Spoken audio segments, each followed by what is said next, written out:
할렐루야.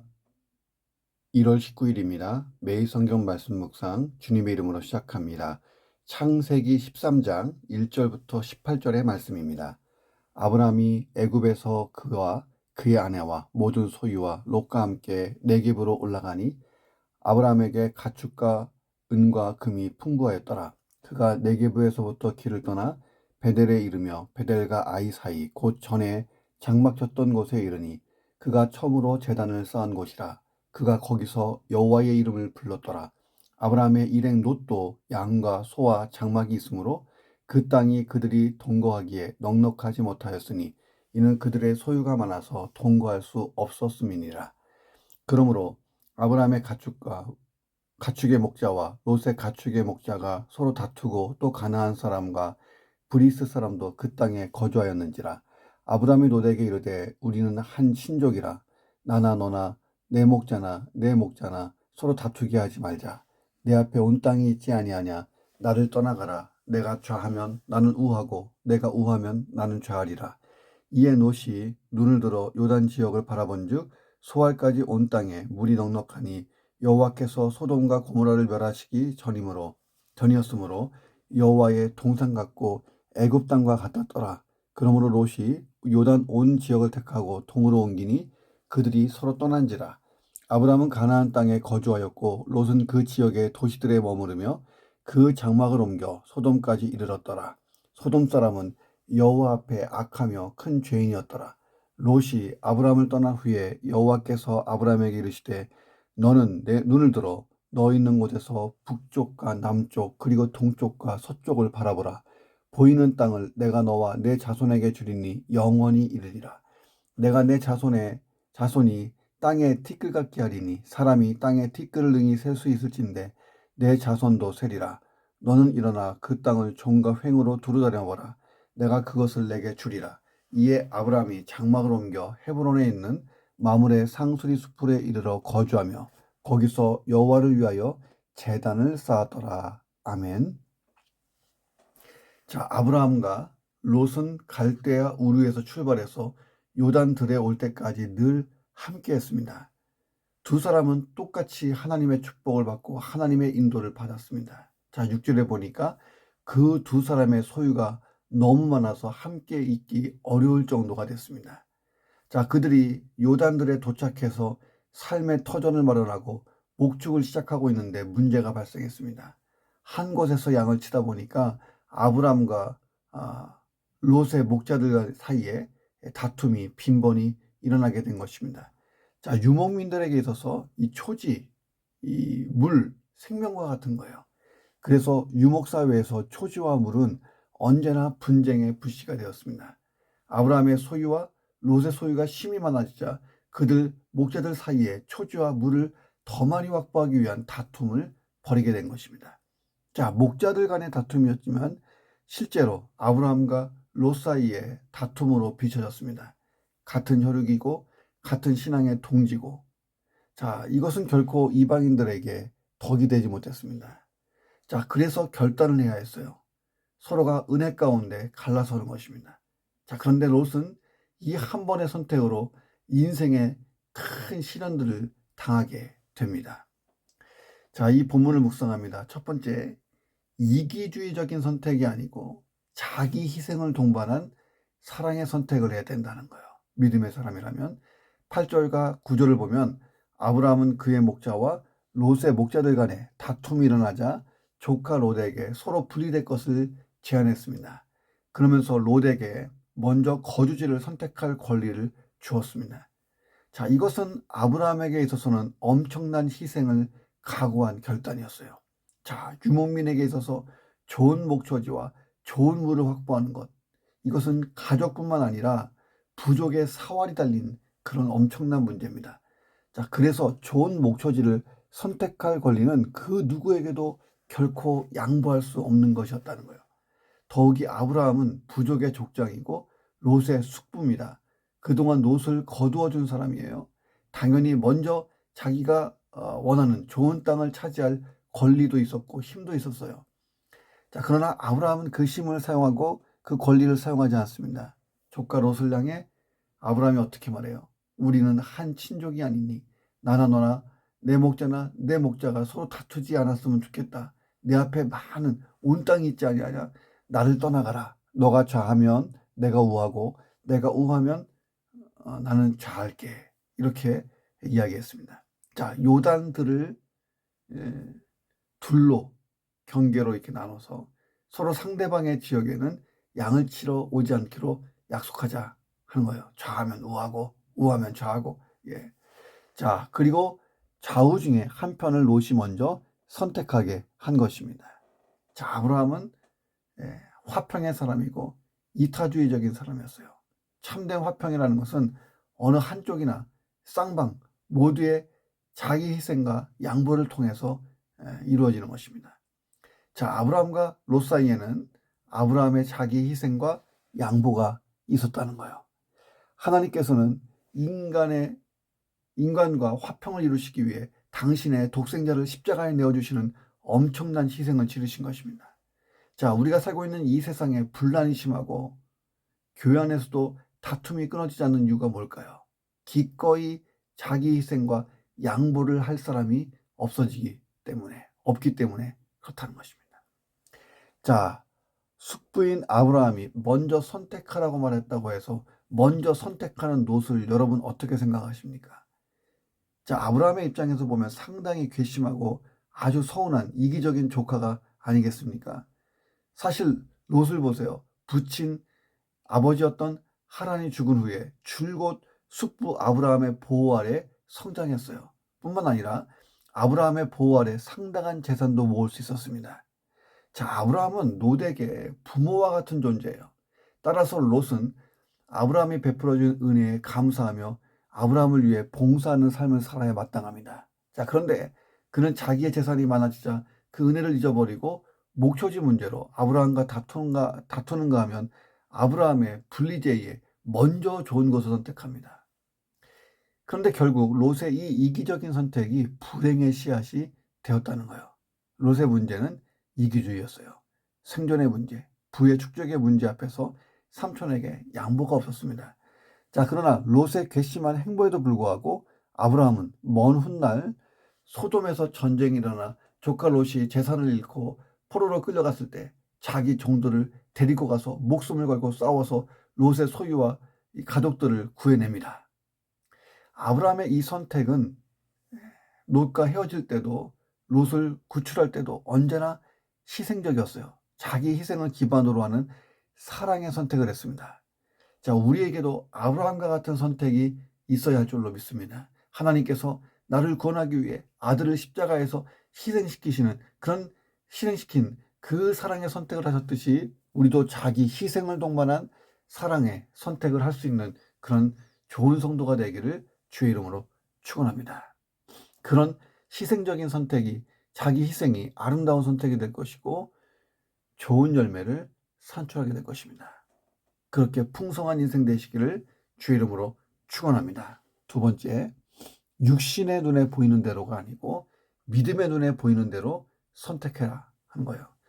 롯의 선택은 육신의 안목과 욕심에 따른 선택이었어요. 10절 보니까 이에 롯이 눈을 들어 요단 지역을 바라본즉 소알까지 온 땅에 물이 넉넉하니 여호와께서 소돔과 고모라를 멸하시기 전이었으므로 여호와의 동산 같고 애굽 땅과 같았다.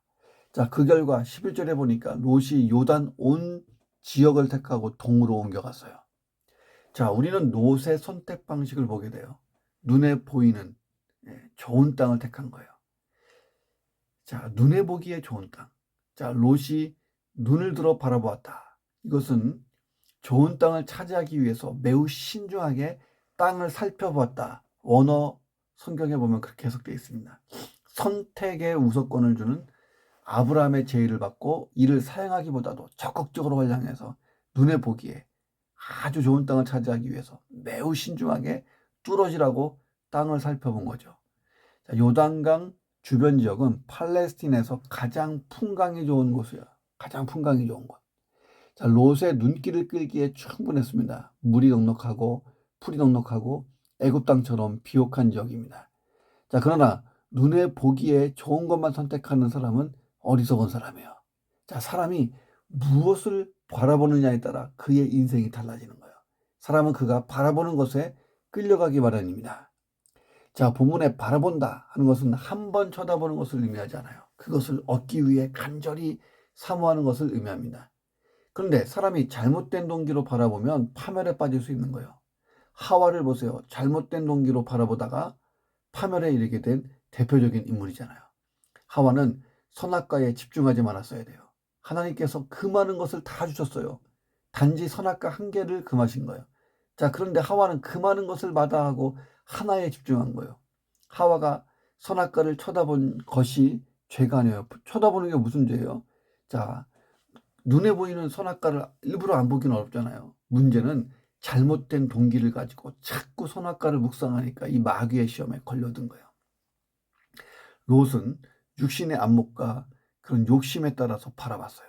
탐욕을 따라서 바라본 것입니다. 지금까지 자기를 데리고 다니며 아버지같이 인도하며 오늘이 있게 해준 아브라함에게 땅을 양보하는 것이 당연하잖아요.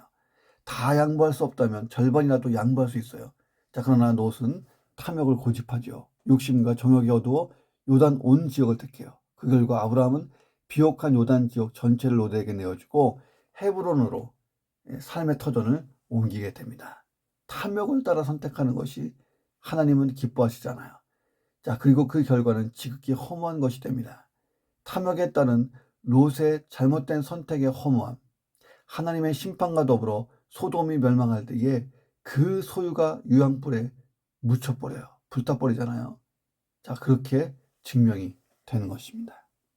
자, 그래서 우리는 하나님이 기뻐하시는 의의 선택, 사랑의 선택을 해야 되는 거예요. 솔로몬이 하나님께 북이나 장수나 원수 갚는 그런 소원을 구하지 않고 하나님의 백성을 잘 다스릴 지혜를 구했을 때에 하나님은 북이, 장수 뭐 다 들어줬어요. 이것저것 다 주셨어요. 이 진리를 잘 기억하세요. 우리가 육신의 욕심이 아니라 거룩한 욕심, 악한 동기의 선택이 아니고 의로운 동기의 선택, 육신의 눈에 보이는 대로가 아니고 믿음의 눈에 보이는 대로 선택할 수 있다면 우리는 우리가 선택하는 것에 대해 하나님의 은혜를 입을 줄로 믿습니다. 세 번째, 세상 방식이 아니라 믿음을 따라 선택해야 돼요. 롯의 선택이 잘못된 결정적인 이유 13절에 나옵니다. 소돔 사람은 여호와 앞에 악하며 큰 죄인이었다. 이 죄라는 것은 벗어난다, 빗나간다라는 말에서 유래한 거예요. 성경이 말하는 죄는 바른 길에서 벗어난 것, 관역에서 빗나간 화살처럼 이 정도를 걷지 못하고 도달할 목표를 이루지 못하는 것을 뜻합니다. 당시 소돔 사람들도 하나님이 정한 기준에서 완전히 벗어난 삶을 살았다는 거예요. 13절에 보니까 큰 죄인이다. 예. 이렇게 말하면서 소돔 사람들의 죄악상이 사람들의 상상을 넘어설 만큼 대단히 심각했다라고 고발하고 있어요. 게다가 여호와 앞에 그랬다는 거예요. 자, 구약 성경에 있어서 죄악의 정도를 표시할 때에 시브리어 최상급을 능가하는 아주 극최상급의 표현이 뭐냐면 여호와 앞에서 죄인이다, 범죄했다. 자, 이것은 여호와 면전에서 여호와의 권위를 무시하고 공공연히 신성 모독적인 행위를 했다는 것을 암시해요. 당시 소돔 사람들의 윤리적이고 종교적인 죄악성이 하나님 보시기에 역겹고 토할 정도로 극에 달했다는 거예요. 그래서 하나님의 불심판을 피할 수가 없게 됐습니다. 자, 의인 아브라함의 강력한 중보기도에도 불구하고 소돔이 지구상에서 사라져버립니다. 롯은 화려한 도시를 향하여 갔어요. 결국은 죄악의 도성 소돔에 거주하게 됩니다. 그는 믿음을 따라 선택해 나간 것이 아니고 세상 방식대로 선택했어요. 소돔과 고모라는 죄악이 충만한 곳입니다. 하나님의 심판을 받아 멸망할 땅이에요. 롯에게 믿음의 눈이 있었다면 그 땅의 죄악상이 눈에 확 들어왔을 거예요. 롯에게 믿음의 안목이 있었다면 소돔성에서 들어가자마자 살다가 빨리 빠져나왔을 거예요. 그에게는 소돔을 떠날 수 있는 기회들이 있었어요. 롯이 살던 곳을 중심으로 세계대전 같은 큰 전쟁이 일어나요. 이제 앞으로 묵상하겠지만 14장 1, 2절 보니까 시날왕 아무라벨과 엘라왕 아리오카, 엘라왕 그돌라 오멜과 고임왕 디다리, 소돔왕 베라와 고모라왕 비르사와 아드마왕 시납과 스보임왕 세메벨과 벨라 곧 수월 왕과 싸웠다. 자, 이게 이제 나라와 나라가 이 족속이 부족별로 나눠서 패싸움을 벌인 거예요. 자, 소돔은 이 전쟁에서 패했고 적군은 소돔 땅의 모든 재물과 양식을 탈취했습니다. 롯의 소유물도 예외는 아니었어요. 자, 14장 14절에 보니까 소돔에 거주하는 아브라함의 조카 롯도 사로잡히고 그 재물까지 노락하여 갔더라. 자, 아브라함의 맹활력 덕분에 롯은 생명을 부지해요.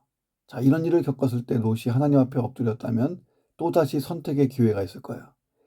그러나 롯은 끝내 믿음의 선택을 하지 않습니다. 여전히 소돔에 머물렀어요. 이 골든타임이라는 게 있잖아요.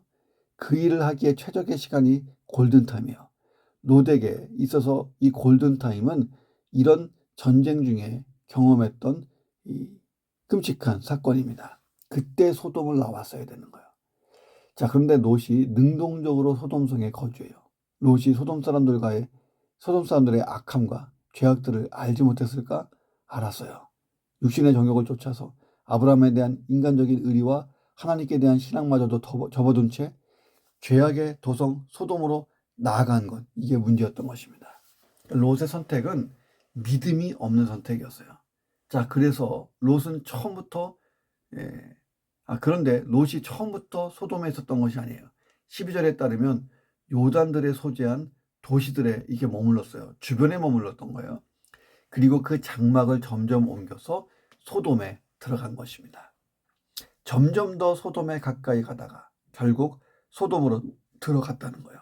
소돔은 화려하고 풍부하지만 죄악이 넘치는 곳입니다. 믿음의 사람들은 그런 장소에 머물지 않습니다. 떠납니다. 자, 그런데 롯은 아예 정착해버립니다. 자, 롯의 가정에 시작된 비극은 소돔이 불심판을 받으면서 끝났어요.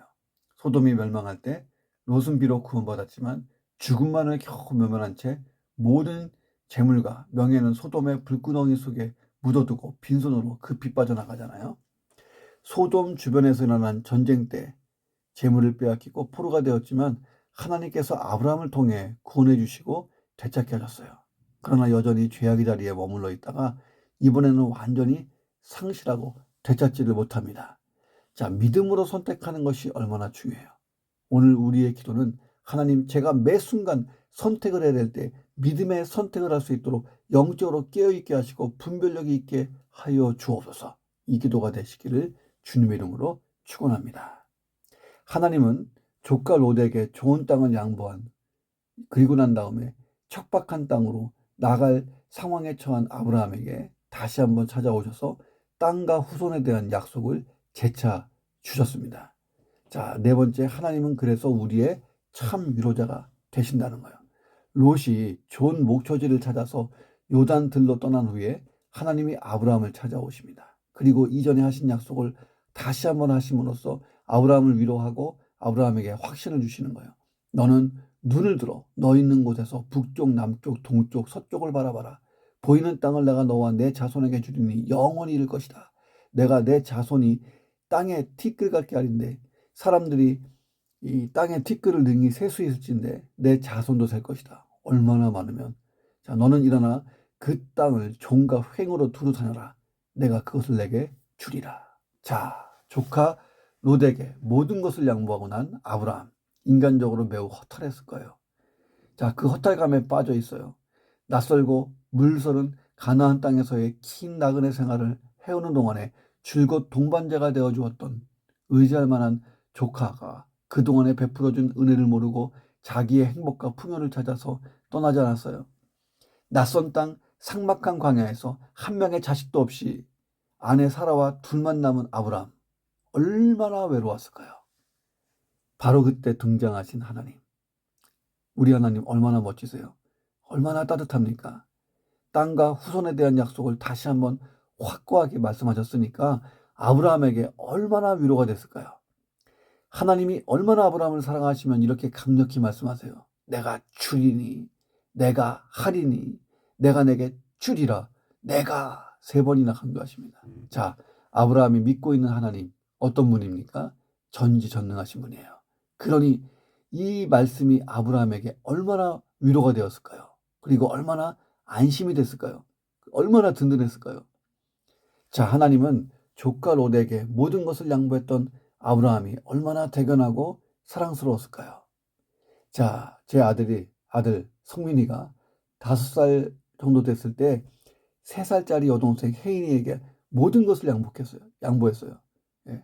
오빠니까 막 그랬던 것 같아요. 뭔 사건인지 저는 기억 안 나는데 5살짜리 오빠가 3살짜리 여동생에게 양보한 거예요. 양보하기가 쉽지 않은 어떤 사건인데, 예. 근데 막상 양보하고 주고 나니까 마음이 허탈한 거예요. 건들면 눈물이 톡 터질 것 같아. 예. 그래서 제가 조용히 가서, 예, 성민이를 데리고 구석으로 가서 약속을 하나 했어요. 근데 지금 그 약속이 뭔지 기억은 안 나요. 근데 분명한 것은 이 성민이가 그 약속을 듣자마자 기분이 완전 업돼서 막 뛰어다니기 시작했어요. 예. 자, 아브라함을 향한 하나님의 위로와 이 비교가 될 순 없죠. 엄청난 부동산, 예, 엄청난 자녀의 축복을 주겠다. 자, 아브라함의 눈에 보이는 땅 전부, 아니 그 이상을 주실 거예요. 이리저리 다니면서 그어놓은 땅, 아니 그 이상을 주시겠다는 것입니다. 아브라함의 마음속에 기쁨이 막 터져나오지 않았을까요? 18절 보세요. 아브라함이 장막을 옮겨 헤브론에 있는 마므레 상수리 숲불에 이르러 거주하며 거기서 여호와를 위하여 제단을 쌓았다. 자, 그래서 아브라함은 하나님께 감사의 예배를 드립니다. 그 말씀을 확실히 믿으니까 감사해서 예배드린 거예요. 자, 나에게도 참 위로가 필요하십니까?